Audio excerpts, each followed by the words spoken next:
terroriste. Criminel. Ça veut... Terroriste, Non, mais criminel. pourquoi je rajoute criminel? Parce qu'il y a une volonté comment dire, de dévêtir de leur projet idéologique ces groupes.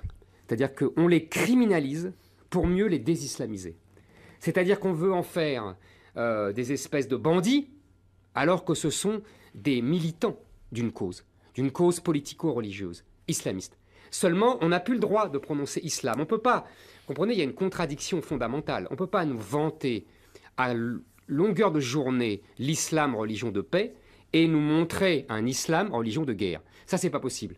Or, le problème, c'est que l'islam, c'est les deux. C'est les deux. Le Coran, c'est à la fois un texte où il y a des magnifiques phrases de paix, de protection des uns et des autres, etc. Et qu'il y a des terribles phrases de guerre. Et je dirais, parce que au fur et à mesure que je vieillis, ma science de l'islam s'améliore. Faut pas désespérer, alors. Mais oui, non, mais tout est intéressant. Et tu vas voir, mais ce qui est grave, ce qui est important, et je pense qu'il y a eu des pressions de la part du Conseil français du culte des musulmans. Je me souviens que lors de l'affaire Mohamed Merah, ils avaient dit publiquement on ne devrait pas dire qu'il est islamiste, ce qui était énorme. Bien sûr qu'il se référait à Gandhi, c'est bien connu.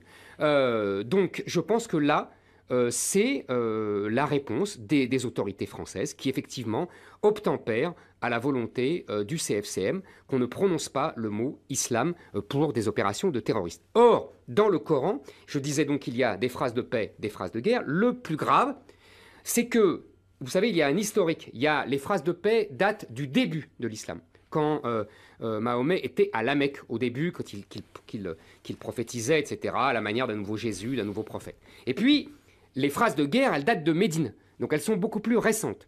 Or, il y a une règle dans l'islam qui est que le moins vieux efface le plus vieux. Donc j'attendrai, moi, des autorités coraniques qui disent non, cette règle est caduque. Et donc, en fait, ce qui vaut, c'est le plus vieux. Mais pour l'instant, je n'ai toujours pas entendu.